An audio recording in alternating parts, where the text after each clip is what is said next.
اعوذ باللہ من الشیطان الرجیم بسم اللہ الرحمن الرحیم الف لام میم غلبت الروم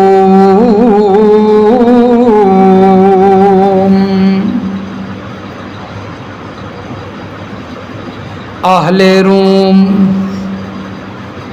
روم کے رہنے والے مغلوب ہو گئے فی ادنی الارض اپنی قریبی زمین کے اندر وَهُمْ مِنْ بَعْدِ غَلَبِهِمْ سَيَغْلِبُونَ اور وہ اپنے مغلوب ہونے کے بعد غالب ہو جائیں گے فی بضع سنین چند سالوں میں للہ الامر من قبل ومن بعد اللہ ہی کے لیے ہے اختیار حکم اس سے پہلے بھی بعد میں بھی اللہ کے لیے ہوگا وَيَوْمَئِذٍ يَفْرَحُ الْمُؤْمِنُونَ اور اس دن ایمان والے خوش ہو جائیں گے بِنَصْرِ اللَّهِ اللہ کی مدد کے ساتھ يَنْصُرُ مَن يَشَاءُ وہ جس کی چاہتا ہے مدد کرتا ہے اور اسے غالب کر دیتا ہے وَهُوَ الْعَزِيزُ الرَّحِيمُ اور وہ اللہ زبردست ہے مہربان ہے وعد اللہ یہ اللہ نے وعدہ فرمایا ہے لا یخلف اللہ المیعاد اللہ تعالی اپنے وعدے کی خلاف ورزی نہیں فرماتا وعدہ ولکن اکثر الناس لا یعلمون اور لیکن اکثر لوگ جانتے نہیں ہیں یعلمون ظاہرا من الحیات الدنیا یہ لوگ صرف دنیاوی زندگی اس کے ظاہر کے بارے میں جانتے ہیں وَهُمْ عَنِ الْآخِرَةِ هُمْ غَافِلُونَ اور یہ لوگ آخرت سے بالکل بے خبر ہیں سبحان ربک رب العزت عما یصفون وسلام علی المرسلین والحمد للہ رب العالمین اللہم صل علی محمد وعلی آل محمد کما صلیت علی ابراہیم وعلی آل ابراہیم انک حمید مجید اللہم بارک علی محمد وعلی آل محمد کما بارکت علی ابراہیم وعلی آل ابراہیم انک حمید مجید سورۃ الروم کی آیت نمبر 1 سے لے کر آیت نمبر 7 تک تلاوت کی گئی ہے۔ اس سورت کا نام روم ہے کیونکہ اس سورہ مبارکہ میں روم کا لفظ آیا ہے۔ یہ آیت نمبر 2 کے اندر دیکھیں غلبت الروم، روم کا لفظ آیا ہے، اسی مناسبت سے اللہ نے اس سورت کا نام سورہ روم ذکر کیا گیا ہے۔ اور ہر سورت کے شروع میں چند باتیں عرض کی جاتی ہیں تو حسب سابق اس صورت کے شروع میں بھی چند باتیں سماعت فرما لیں۔ ایک تو اس صورت کا پچھلی صورت کے ساتھ رابط کیا ہے، تعلق کیا ہے۔ اس سے پہلے ہم نے کون سی صورت پڑھی ہے جی؟ سورۃ العنکبوت، نام یاد رکھا کریں۔ سورۃ العنکبوت جو ہم نے پڑھی ہے اس کا اور اس سورۃ الروم کا آپس میں تعلق کیا ہے، ربط کیا ہے؟ چنانچہ مفسرین فرماتے ہیں کہ پچھلی صورت کے اندر عنکبوت کی مثال سے اللہ رب العزت نے مسئلہ واضح فرمایا ہے۔ اب اللہ فرماتے ہیں کہ سورۃ روم کے اندر اگر تم اس مسئلے پر ڈٹ جاؤ جو عنکبوت کی مثال سے واضح ہوا ہے، مسئلہ توحید، تو پھر اللہ پاک اہل روم کی طرح غلبہ عطا فرمائیں گے۔ روم کی طرح آپ کو بھی غلبہ عطا فرمائیں گے، جس طرح اللہ نے روم والوں کو عطا فرمایا، رومیوں کو۔ مسئلہ توحید پر ڈٹ جاؤ۔ اسی طرح سورۃ العنکبوت کے اندر ایمان والوں پر مصائب کا ذکر تھا کہ ایمان والوں پر مصائب آتے ہیں، آزمائشیں آتی ہیں مومنوں پر۔ اور یہاں سورۃ الروم کے اندر اللہ نے ان کے لیے بشارت کا ذکر فرمایا ہے، یعنی جو بندہ ایمان کی حالت میں آئی ہوئی مصیبت اور آزمائش پر صبر کر جاتا ہے اور اپنے ایمان پر ثابت قدم رہتا ہے، اللہ تعالیٰ نے ان کے لیے نعمتوں کی، جنتوں کی بشارتیں دیں، خوشخبریاں دیں۔ اس صورت کے اندر بشارتوں کا ذکر ہے۔ اب کچھ چیزیں ایسی ہیں جو اس سورہ مبارکہ کے اندر ذکر ہوئی ہیں۔ ایک تو سب سے مین جو چیز ہے وہ یہ ہے کہ روم والوں کی فتح کی خوشخبری کا ذکر اس صورت میں آیا ہے۔ اللہ نے اپنے محبوب پیغمبر صلی اللہ علیہ وسلم کو وہی فرما کے خوشخبری دی ہے کہ اللہ تعالیٰ رومیوں کو فارس والوں پر، ایرانیوں پر غالب کریں گے۔ اور دوسرے نمبر پر اس صورت میں اللہ کریم کی فطرت کا ذکر آئے گا، فطرت اللہ التی فطر الناس علیہا لا تبدیل لخلق اللہ۔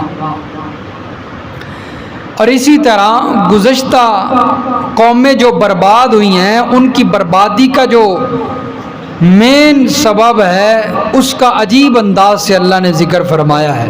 آگے چل کر انشاءاللہ پڑھیں گے کہ ان کی بربادی کا سبب کیا تھا، اور آج اس قوم کی بھی بربادی کا سبب وہی ہے اگر دیکھا جائے تو۔ انسان کی زندگی کی 3 حالتوں کا ذکر آئے گا اس صورت میں۔ اسی طرح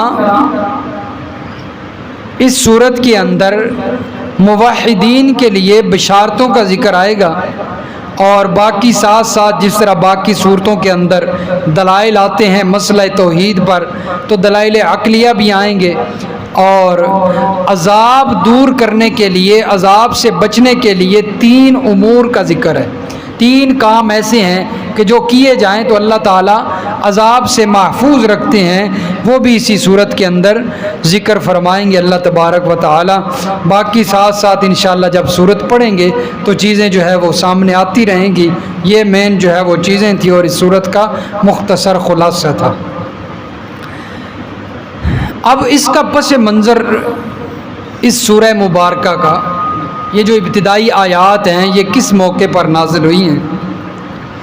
نبی علیہ الصلوۃ والسلام کو جس وقت مبعوث فرمایا اس وقت 2 بڑی حکومتیں تھیں، 2 بڑی سلطنت تھیں۔ ایک سلطنت روم کی اور ایک ایرانیوں کی، جس کو فارس بھی کہا جاتا ہے۔ فارس بھی ایران کا نام ہے۔ یہ 2 بڑی سلطنت ہیں۔ جس طرح اس دور کے اندر امریکہ اور روس، امریکہ اور روس یہ دو بڑی سلطنتیں تسلیم کی جاتی ہیں نا، اسی طرح اس دور کے اندر رومی اور فارسی ایرانی یہ دو بڑی حکومتیں تھیں، باقی سب انہی کے ماتحت آتے تھے۔ یہ جو افریقہ اس علاقے جو ہیں یہ روم کے ماتحت آ جاتے تھے، باقی یہ ہندوستان، افغانستان یہ علاقے ایران کے ماتحت آتے تھے۔ بڑی سلطنتیں بہرحال یہی تھی۔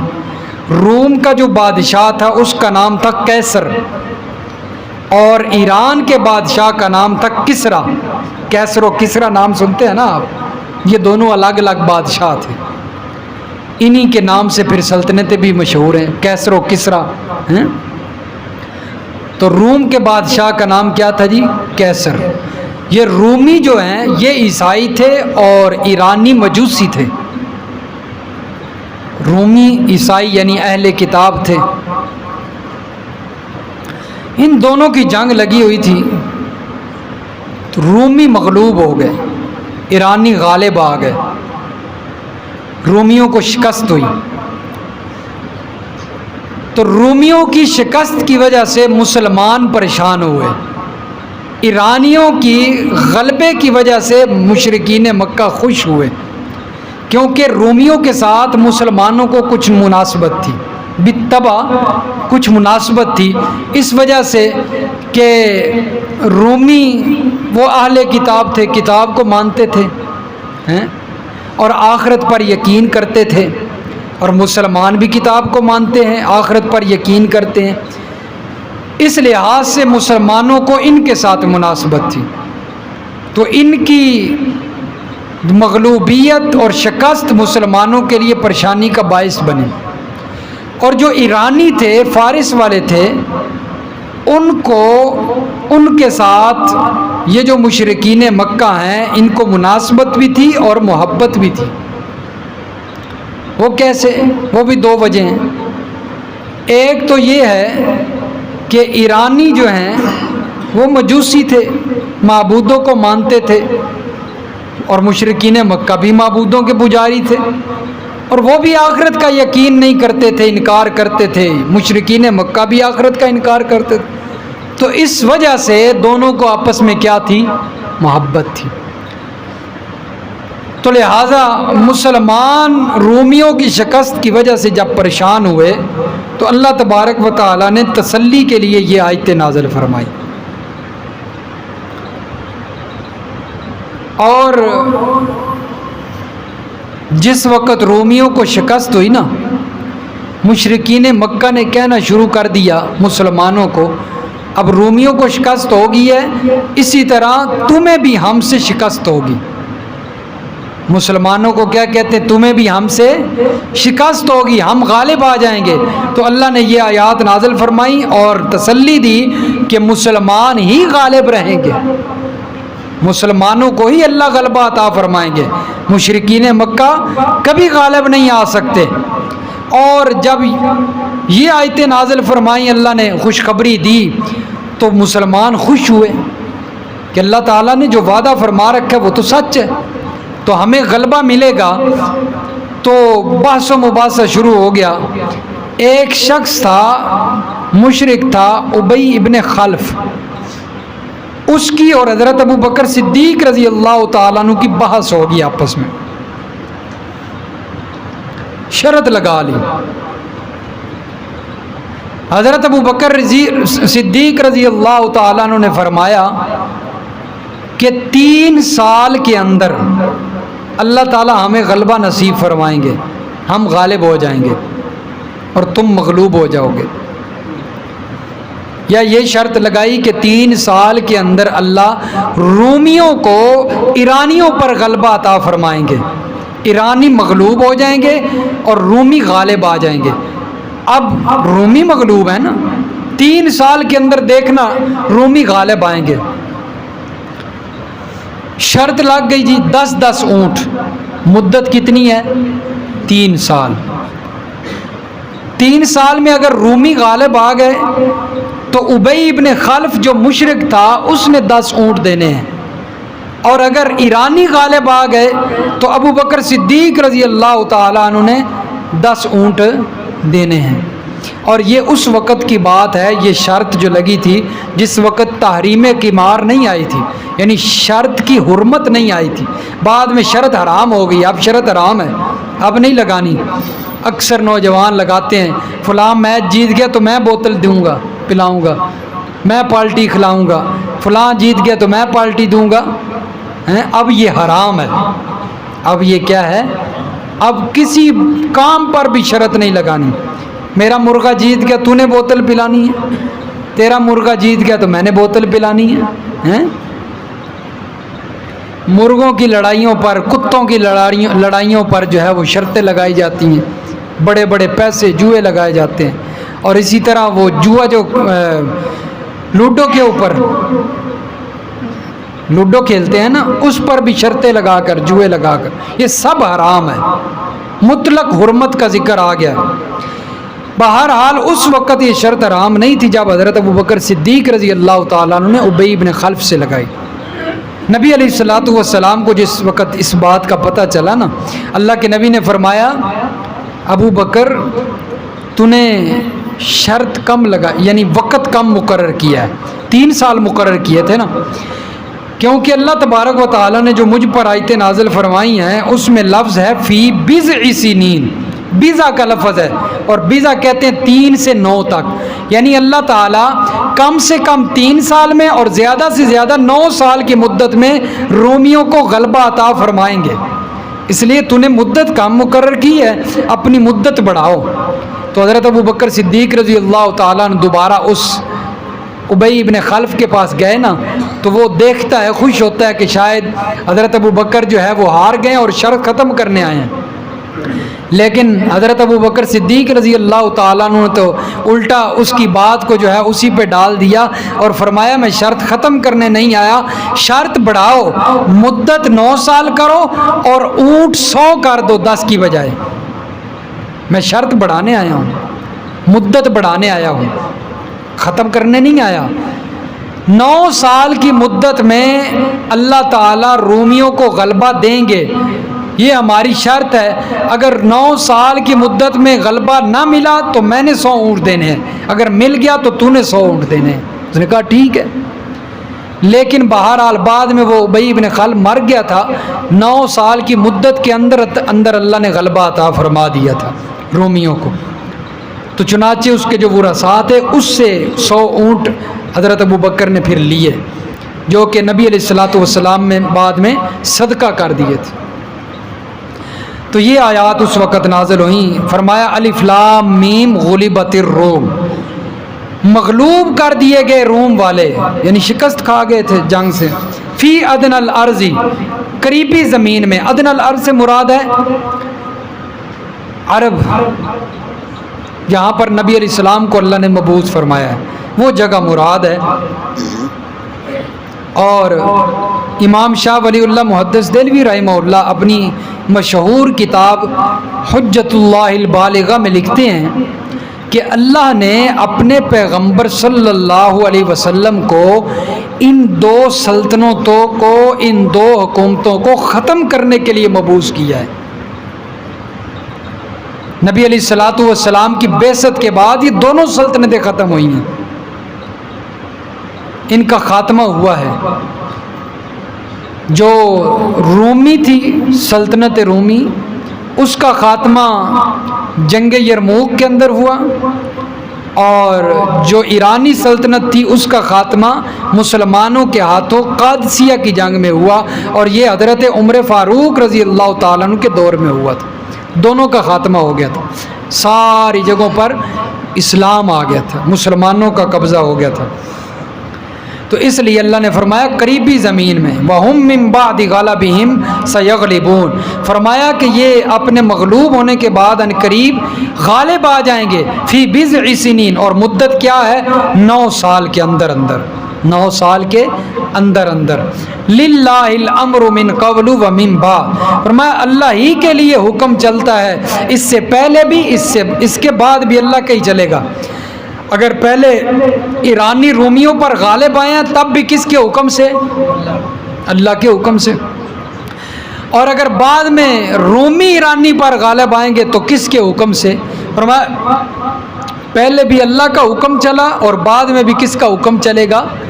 اختیار ساری کائنات میں کس کا چلتا ہے؟ للہ. یہ دیکھیں نا، للہ کا لفظ پہلے ہے، الامر کا بعد میں ہے. ویسے عبارت اگر دیکھی جاتی نا تو ہونی چاہیے تھی الامر للہ، کہ حکم اللہ کا چلتا ہے. لیکن اللہ تعالیٰ کا ذکر پہلے ہے، امر حکم کا بعد میں ہے. یہ اللہ تعالیٰ کلمہ حصر ذکر فرما رہے ہیں، یعنی اللہ تعالیٰ مضبوط کر رہے ہیں کہ للہ الامر، اللہ ہی کا حکم چلتا ہے، کسی اور کا نہیں چلتا. اللہ نے کلمے کو کیا کیا؟ جملے کو مضبوط کیا اور بڑی مضبوطی کے ساتھ فرمایا کہ حکم میرے ہی چلتا ہے، کسی اور کا نہیں چلتا. یہ نہ سمجھنا کہ کسی اور کا حکم چلتا ہے، یا ایرانیوں کے پاس کوئی طاقت تھی تو اس کی وجہ سے وہ غالب آ گئے تھے، جو کہ رومیوں کے پاس نہیں تھی. بعد میں رومیوں کے پاس وہ طاقت آنی ہے، ایرانی مغلوب ہو جائیں گے. فرمایا نہیں، کوئی غالب آتا ہے یا کوئی ہارتا ہے، مغلوب ہوتا ہے تو کس کے حکم سے؟ اللہ کے حکم سے. فرمایا وَيَوْمَئِذٍ يَفْرَحُ الْمُؤْمِنُونَ، اور اس دن ایمان والے خوش ہو جائیں گے. اور یہ اللہ نے وعدہ فرمایا اور خوشخبری دی. اور یہ پھر کیا ہوا تھا؟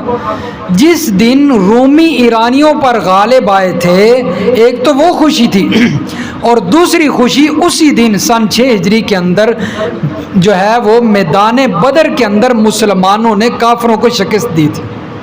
جس دن رومی ایرانیوں پر غالب آئے تھے اسی دن مسلمان کن پر غالب آئے؟ مشرکین مکہ پر، کفار پر، میدان بدر کے اندر. تو اس لیے فرمایا کہ اس دن ایمان والے بھی خوش ہوں گے اللہ کی مدد پر. اللہ نے مدد کی میدان بدر کے اندر ہیں. ایک طرف 1000 کا لشکر ہے اور ایک طرف روایات کے اندر آتا ہے 313 کا لشکر ہے. کوئی یقینی تعداد نہیں ہے، 313 مشہور ہے لیکن یقینی بات نہیں. فرمایا 313 کا لشکر ہے، تو 313,000 پر غالب آئے کہ نہ آئے؟ تو یہ کس کی مدد آئی تھی؟ اللہ کی مدد آئی تھی. فرمایا اللہ کی مدد کے ساتھ خوش ہوں گے. ینصر من یشاء، وہ جس کی چاہتا ہے مدد کرتا ہے. ینصر من یشاء وہو العزیز الرحیم، اور وہ اللہ تعالیٰ زبردست ہے، غلبے والا ہے، مہربانیاں کرنے والا ہے. فرمایا اس کی مدد تب آتی ہے جب کوئی مدد کا مستحق بھی ہو. ایمان والے مخلص تھے، اللہ سے ڈرنے والے تھے تو اللہ کی ان کے لیے مدد آئی. اور مقابلے میں کفار اللہ کے نافرمان تھے تو اللہ کی طرف سے ان پر کیا آئی؟ ذلت آئی. ایمان والوں کی اللہ نے مدد فرمائی.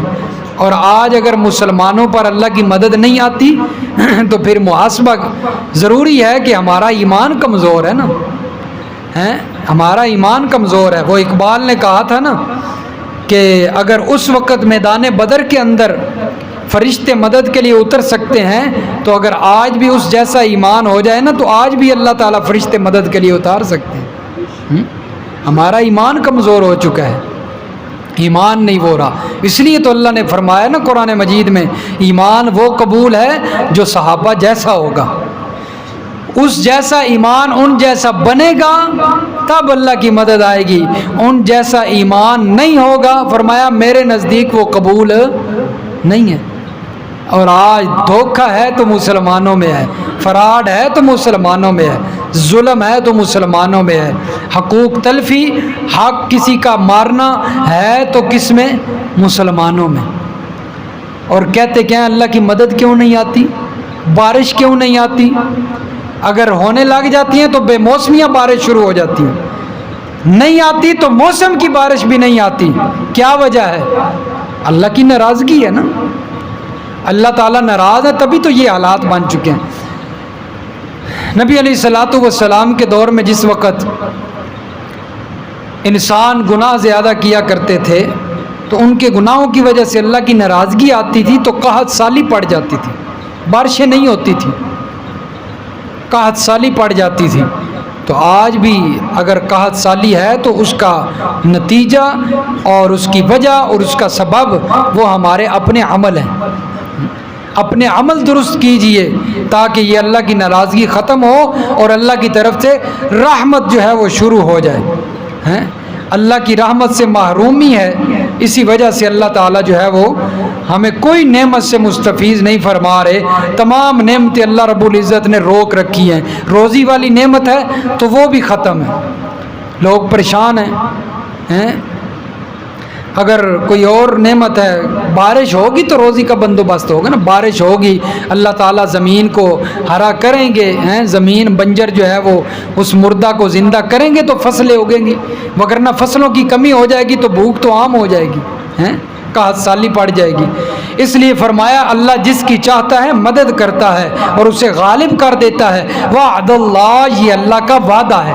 لا یخلف اللہ المیعاد، اور اللہ تعالیٰ اپنے وعدے کی خلاف ورزی نہیں کرتے. ولکن اکثر الناس لا یعلمون، لیکن اکثر لوگ اس بات کو جانتے نہیں ہیں. اکثر لوگوں کو یقین ہی نہیں آتا کہ اللہ نے جو کہہ دیا ہے اللہ نے وہ کرنا ہے. اکثر لوگوں کو یقین ہی نہیں آتا. اب قرآن بھرا پڑا ہے، اللہ نے کتنی باتیں بیان کی ہیں. کس کے لیے کی ہیں؟ ہمارے لیے کی ہیں. اگر کوئی وعدہ کیا ہے تو ہمارے لیے ہے، اگر کوئی وعید ہے تو ہمارے لیے ہے. لیکن ہم اس پر یقین نہ کریں تو اس میں اللہ کا کوئی قصور ہے؟ ہمارا قصور ہے. اس لیے فرمایا اللہ کا وعدہ یقینی ہے. اگر اللہ نے وعدہ فرمایا ہے کہ میں مدد کرتا ہوں انسانوں کی تو پھر مدد اللہ کریں گے، لیکن اس کے لیے کچھ نہ کچھ اللہ کو دکھانا تو پڑے گا. اگر اللہ نے فرما دیا ہے کہ میں نافرمانیوں کی سزا دیتا ہوں، انتقام لیتا ہوں، تو اللہ تعالیٰ اس وعدے کی بھی خلاف ورزی نہیں کریں گے، نافرمانیوں کی سزا ملے گی. وَلَكِنَّ أَكْثَرَ النَّاسِ لَا يَعْلَمُونَ ظَاهِرًا مِّنَ الْحَيَاةِ الدُّنْيَا. فرمایا یہ اللہ کے وعدوں کو تو نہیں جانتے، یہ لوگ صرف دنیا کی ظاہری ٹھاٹ باٹ کو جانتے ہیں. اگر کوئی انجینئر ہے، کوئی فلاسفر ہے، کوئی سائنسدان ہے، کوئی دنیا کا پڑھا لکھا ہوا ہے، دنیا کی بڑی تعلیم حاصل کی ہے، تو اس کے پاس صرف دنیا کا علم ہے، اسے صرف دنیا کا پتہ ہے. وہ آخرت سے بالکل بے خبر ہے. آخرت سے بالکل کیا ہے؟ بے خبر ہے. اسے بس دنیا کی پڑی ہے. سیاست میں ہے تو سیاست کی پڑی ہے، اگر کوئی ملازمت میں ہے تو ملازمت کی پڑی ہے. آخرت کی بالکل کوئی فکر نہیں. اب جتنے دیکھ لیں، جتنے بھی افسران بیٹھے ہیں کرسیوں پر موجود ہیں، کتنے ایسے ہیں جو اللہ سے ڈرنے والے ہیں؟ مجھے تو کوئی ایسا نظر نہیں آتا. جتنے بھی سیاستدان ہیں مجھے تو ان میں کوئی ایسا نظر نہیں آتا جو جس کے بارے میں یقینی کہا جائے کہ یہ اللہ سے ڈرنے والا ہے. اپنی کرسی کی فکر ہے، سیاست کی فکر ہے، سیاست کو بچاتا ہے چاہے بے شک سارے لوگ ہی مر جائیں. اسے اپنی سیاست کی فکر ہے، اسے دنیا کی فکر ہے، دنیا کی ظاہری ٹھاٹ باٹ کی فکر ہے. اسے یہ فکر نہیں ہے کہ میں نے اللہ کے سامنے پیش ہونا ہے، میں نے حساب دینا ہے. اگر کوئی ڈی سی ہے، کوئی اے سی ہے، کوئی جنرل ہے، کوئی کرنل ہے، کوئی ایم پی اے ہے، کوئی ایم این اے ہے، اسے دنیا کی فکر ہے کہ میں نے کیا کرنا ہے جس کی وجہ سے مجھے ووٹ ملیں گے اور میں جیت جاؤں گا. اس کی فکر ہے، لیکن یہ فکر نہیں ہے کہ میں نے کیا کرنا ہے جس کی وجہ سے میں نے آخرت میں اللہ کے سامنے سرخرو ہونا ہے. اس کی فکر ہے کوئی نہیں. اس لیے اللہ فرماتے یعلمون ظاہر، یہ زجر ہے، اللہ کی طرف سے تنبیہ ہے. یعلمون ظاہرا من الحیات الدنیا، فرمایا یہ لوگ صرف دنیا کو جانتے ہیں، دنیا کی ظاہر. کوئی سائنسدان ہے تو وہ بھی دنیا کی معلومات رکھتا ہے، اسے بھی آخرت کا پتہ نہیں. کوئی انجینئر ہے تو وہ بھی دنیا کی معلومات رکھتا ہے. آخرت کی فکر ہوتی تو ہونا تو یہ چاہیے تھا جو انجینئر ہے وہ قرآن کا عالم بھی ہو، فلاسفر ہے قرآن کا عالم بھی ہو. دنیا والی تعلیم ہمارا مقصد نہیں ہے، ہمارا مقصد قرآن کی تعلیم ہے. قرآن کو سیکھنا لازم ہے. اگر دنیا نہ بھی نہ پڑھی، بھوک کی وجہ سے مر بھی گئے، اللہ نے یہ نہیں پوچھنا کہ دنیا کیوں نہیں پڑھی تھی. ہاں اگر ہم کھاتے پیتے اس دنیا سے چلے گئے، کاروبار بنا کر بینک بھرے ہوئے ہیں، پیسہ ہے بہت زیادہ، اربوں خربوں میں، لیکن قرآن نہیں حاصل کیا، قرآن کا علم نہیں حاصل کیا، مرنے کے بعد فوراً پوچھ ہو جائے گی۔ اللہ فرمائیں گے میں نے لوح محفوظ سے قیمتی کلام اٹھا کر آپ کے لیے اپنے محبوب کے سینہ اطہر پر نازل فرمایا تھا، تم نے اس کا کیا کیا ہے؟ بتاؤ، مجھے جواب دو۔ اور حضرت عائشہ رضی اللہ تعالی عنہا فرمانے لگی، نبی علیہ الصلاۃ والسلام کی بات کو نقل فرماتے ہوئے کہ اللہ کے نبی صلی اللہ علیہ وسلم نے فرمایا کہ جس بندے سے اللہ نے یہ کہہ دیا کہ تو نے یہ کام کیوں کیا ہے یا کیوں نہیں کیا، پھر اس کی نجات نہیں ہوگی، وہ پھنس جائے گا، اس کے کوئی بچنے کا ذریعہ نہیں ہوگا۔ جس سے اللہ نے یہ کہہ دیا کہ تو نے یہ کام کیوں کیا ہے یا کیوں نہیں کیا، اللہ نے تو پوچھنا ہے، اللہ نے تو پوچھنا ہے نا کہ قرآن میں نے بھیجا تھا کیوں نہیں پڑھا، کیوں نہیں سیکھا، وقت بھی دیا تھا، صحت بھی دی تھی، صرف دنیا کے کاموں کے لیے دی تھی میں نے، سے دنیا کے کاروبار بڑھانے کے لیے دی تھی، میں نے تو یہ زندگی قرآن کے حصول کے لیے دی تھی، اپنی عبادت کے لیے دی تھی، کیوں نہیں کی؟ بہرحال اللہ تعالیٰ سب کو سمجھ نصیب فرمائے اور آخرت کی فکر کرنے کی توفیق عطا فرمائے۔ جی